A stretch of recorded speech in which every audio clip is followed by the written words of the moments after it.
I'm Scott Allen Miller. This is my life living in Leon, Nicaragua, and on the comments today, actually quite some time ago, but I'm very much behind on the comments and finding some good ones that are worth commenting on as I go back through and clean some of them up. Regardless, one of the comments that came up today was, can I talk a little bit about what China is doing here in Nicaragua? Meaning, they seem to be investing and helping out in the country, and they're just wondering, the person posting was wondering what kind of things China was involved in. While I don't have all deep knowledge of that, I do have more than the average bear, I suppose, so we will talk a little bit about that. I think it's an interesting topic because Nicaragua's relatively new association or friendship with China since leaving the Taiwanese sphere of influence is an important one, and it is visible on the ground here that some cultural things have changed and continue to change. So we're going to talk about that today, right after the bump.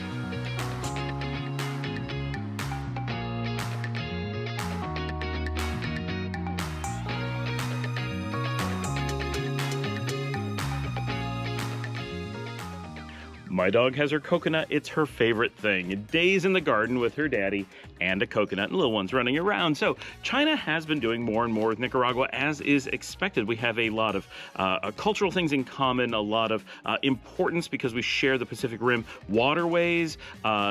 Nicaragua and China are both distancing themselves from the U.S. sphere of influence. There's just a lot of reasons, naturally, that the two are going to want to work together. And there are a number of products that Nicaragua does not make that China does. I know it comes as a big surprise. China makes products. Yes, there's a lot of things that we need here that China makes. In fact, nearly everything we need here, China makes if we don't make it. So China is an important source for, well, nearly everyone in the world, but here in Nicaragua, super important because we have very good access to them. And Nicaragua makes a number of things that actually are very important for China. This is actually a very good relationship both directions. This is not one country that's dependent on the other. They are actually dependent on each other. Primarily, in case it isn't clear, Nicaragua is a massive agricultural superpower. This is one of the regions of the world with a lot of water and a lot of food and the ability to make even more. We're not at a point where we're actually saturated or anything like that. So we're producing a lot of those kinds of things. And very much of note, recently, because of tariffs in the United States, the shipment of beef, which Nicaragua is a major beef supplier to the United States, or I should say was, has suddenly shifted to all of that beef, or nearly all of it, is now being shipped to China, right? So China has a very strong interest in a relationship with Nicaragua because we produce dramatically more food than we can possibly eat here in Nicaragua. And trust me, Nicaraguans go out of their way to try to eat as much as they can. It's like a mission that everyone is on. I cannot possibly keep up. If I actually kept up with a Nicaraguan, I would be 600 pounds. I have no idea how the metabolisms are this high, but people eat so much all the time, and yet we still produce so much more food than we need. It's a miraculous thing. So Nicaragua is big at shipping shrimp, fish, beef, sugar, peanuts, things like that to China. I'm sure there's a lot of soy, a lot of things. And that's just this region, right? And all over the country, different agricultural products are made and shipped westward. So that's very important, right? So it's a big part of our economy here to sell to China, and it's an important source of our products. So that relationship is just there, and that really started to become a strong thing recently.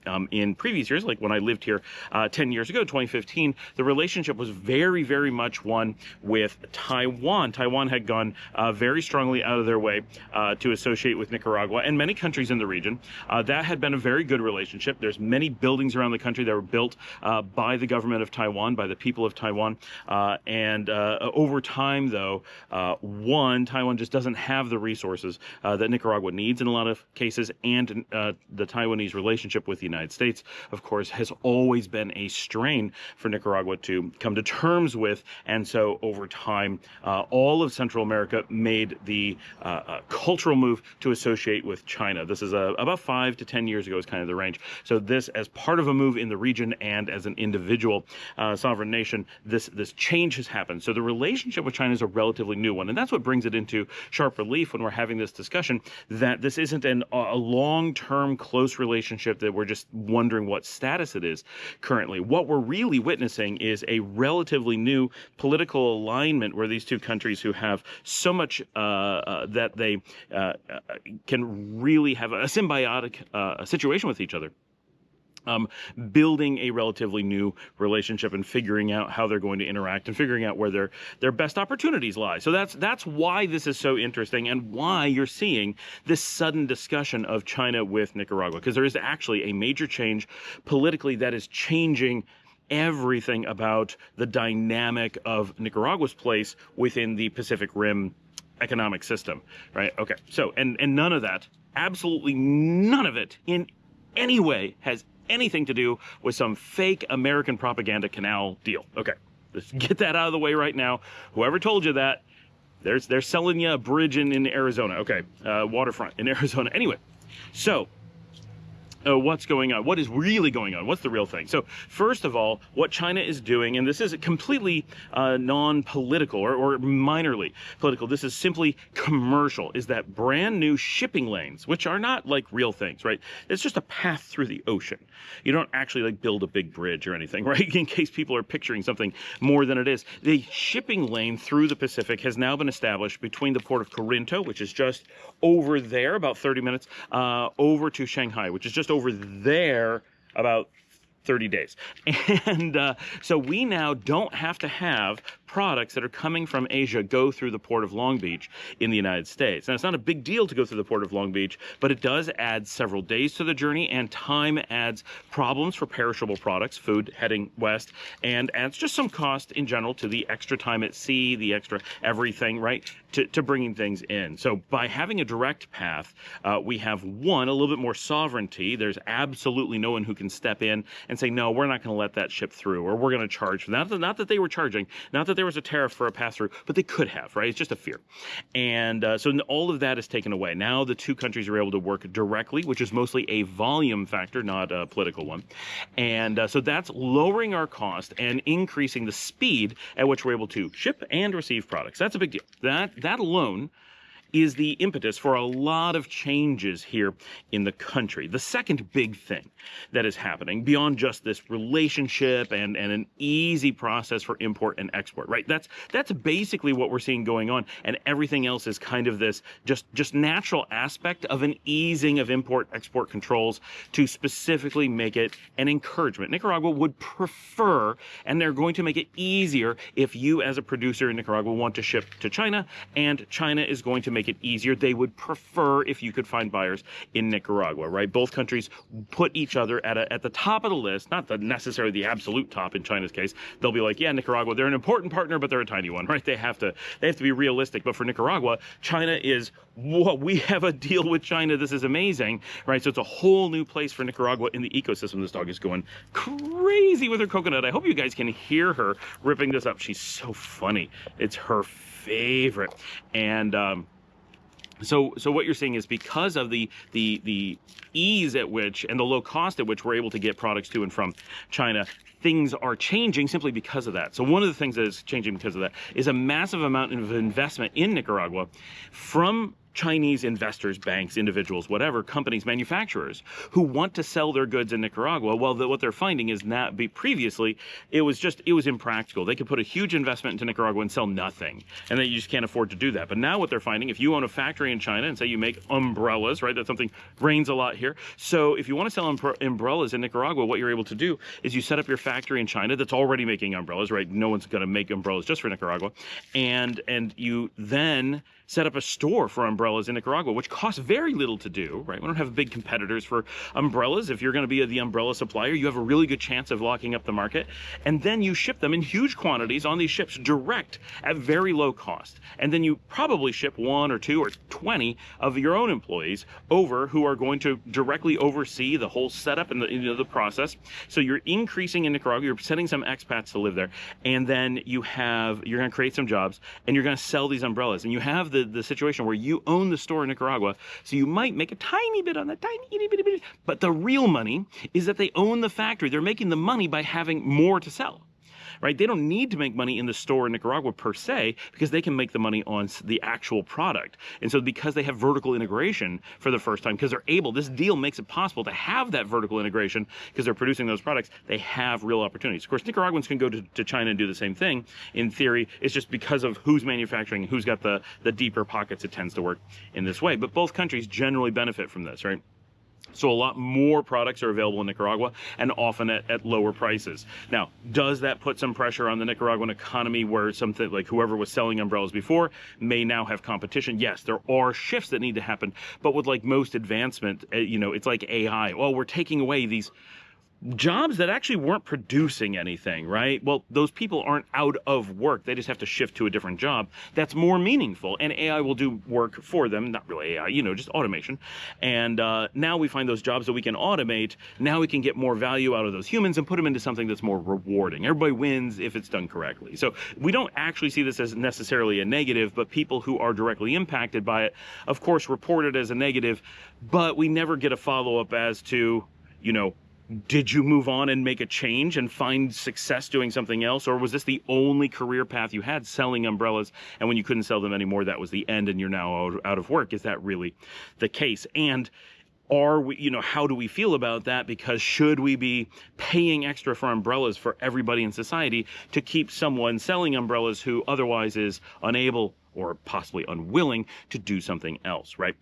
Should you, as the umbrella seller, be given that as we're just going to donate that money to you as a society because we feel bad that you can't just make a living selling umbrellas anymore? Like, it's a weird situation to be like, we have to protect the umbrella sellers and not expect them to compete for work the way everyone else does in society. Why are we picking that one reseller role, this one minimal value add role, as the one that we mentally want to protect, and not the workers and the, it's a strange thing. And you can see why you want to encourage foreign companies to come in and do this, because you want your workers doing something more meaningful and productive, if possible. If they can, if you have a store, there's nothing wrong with that, but you need to stay competitive like anyone else does.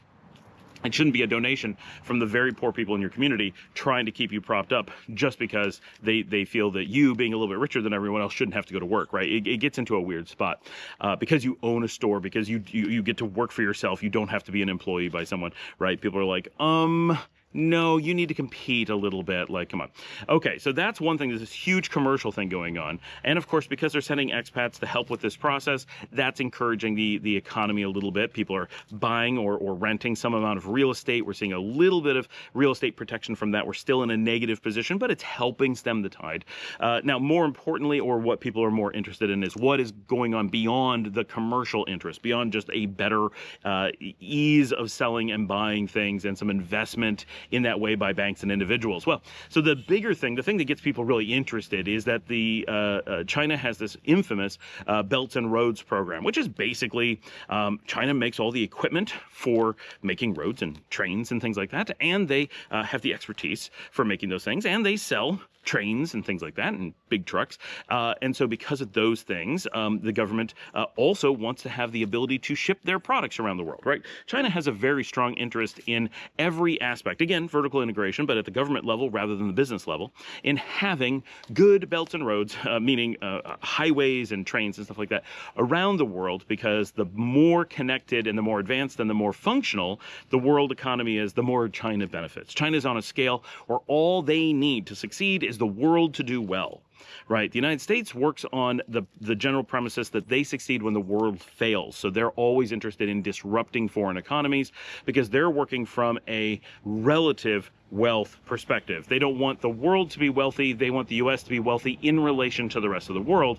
And that has worked for them to some degree, but it doesn't reflect on how good the position the whole world could be in had they not done that, right? It is a basically zero-sum game where everybody loses. China plays a game where rising tide raises all ships. They have, because they produce quality products that the world wants, all they have to do is invest in such a way that the whole world is able to get them, and then those countries do better, can buy more goods. They buy more goods, China has more money to invest, and so forth. It's a cycle where everybody's a winner. Nobody's playing this as zero-sum game. We're playing a game where we're actually growing the pie, not trying to get a bigger piece of a smaller pie. So that's what's going on here with Belt and Roads around the world, and we've seen this reflected all over the world. Belt and Roads has been very successful for two reasons. One, the countries that use it are generally very happy with it. It has caused improvements in their country. And because it has done that, it has reflected well on China and improved relationships with China. So China is generally happy with it. Now, a number of years ago, quite some time ago, Nicaragua was approved as a recipient of Belt and Roads, but for a long time had no idea how they wanted to use that, and so held off on calling in that chit. But they have recently called in that chit, and Belts and Roads money is coming into the country. Now, there is some financing I am not aware of. An enormous amount of buses and large equipment has come into the country over the last several years. I do not know how much of that is from Belt and Roads investment or from government backing of manufacturers, or how those loans or whatever are done. That has been going on. We see tons of that kind of stuff, but it's also simply Chinese vehicles and such cost less and work better than most anywhere else in the world. So that's what you naturally would want. So even if Nicaragua is investing their own money, that's likely what you're going to see. But because of that direct shipment capability, we're able to get them at lower prices. So even though they may not be being subsidized or not being loaned by the government, and they probably are, there's probably some amount of government loans behind the scenes, but the bigger thing is that because they were less expensive, because they were able to come to us directly, that makes them far more affordable than, say, the equivalent truck coming from Korea or Japan that has to pass through the United States and probably costs more money to begin with. So there's just a lot of advantages there. So we're seeing a lot of that. So don't mistake that with Belt and Roads. That is a separate thing, but obviously, if you want to sell trucks, you got to have roads, right? China makes all the things. They make the equipment to make the roads. They make the things that go on the roads. They make the banking to pay to fund the roads, all those kinds of things, right? So they have a strong interest in this entire process. Okay, the dog has moved. We'll come back over here. So with Belts and Roads, the big things that we're seeing now, the big things that we're interested in, and everyone's going to point to the big new highway going in Nicaragua, and that was going in prior to Belts and Roads. That's not part of Belts and Roads. That's a myth, right? And you can see why people make the association, but they're off by a way big number of years. It doesn't make any sense if you really dig into it, right? If you're just hearing about it for the first time, it may seem very natural, like, well, aren't those connected? But no, they are not. But what is connected is that there are new programs going in. China has approved funding for a railroad here. We've talked about that. They are involved in helping with the new airport, some things like that. So not at this time, I'm unaware of any particular highways that are actually being built with Belts and Roads, but there are transportation hubs and networks that are being improved with Belts and Roads. We also have a port project going on in the southeast at the port of Bluefields. We hear that there's dredging and they're going to try to make it a deeper port. That may be involved with Belts and Roads. I do not know, but whether China's helping there directly or it is simply relieving pressure in other parts of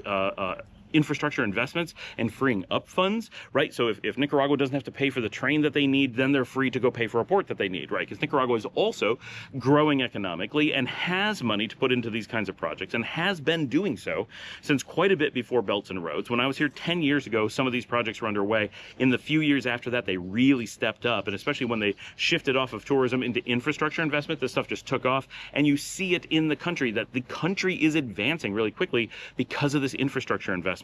Right? 10 years ago, it was hard to get around the country. It was hard to do things. It was hard to work remotely. It was hard to be a digital nomad. You could pull it off, but it was hard because the internet wasn't that good. The power wasn't that good. The roads weren't that good. But now all those things are excellent. Still have some problems, but they're really easy to deal with compared to other countries. So it's some of the best in the world from a practical perspective, and we're generating our own green power on a crazy level. So all those things that people are worried about, we have them solved, right? Not everything, but a lot. There's so many things solved here. So because of that, more investments in infrastructure are seen as a good thing. Like, we're seeing a need for it because the economy is booming, and we still are in a position of wanting to create new jobs. So finding ways to ship more things east. What if we're shipping to Europe, shipping to Africa, right? We'll have those direct potential shipping lanes once we have an eastern port open. And of course, if an eastern port opens, then we can start to make inroads into, no pun intended, the idea of a transcontinental railroad going in here, like they've done in Mexico, right? And that's a proven thing that works. The U.S. did it in the 1800s. Mexico did it in the last couple of years. We might do it in the next few years. China's definitely talking about that with Belts and Roads. So it's in the cards, right? It's not approved, but it's worth talking about, and it's a real thing.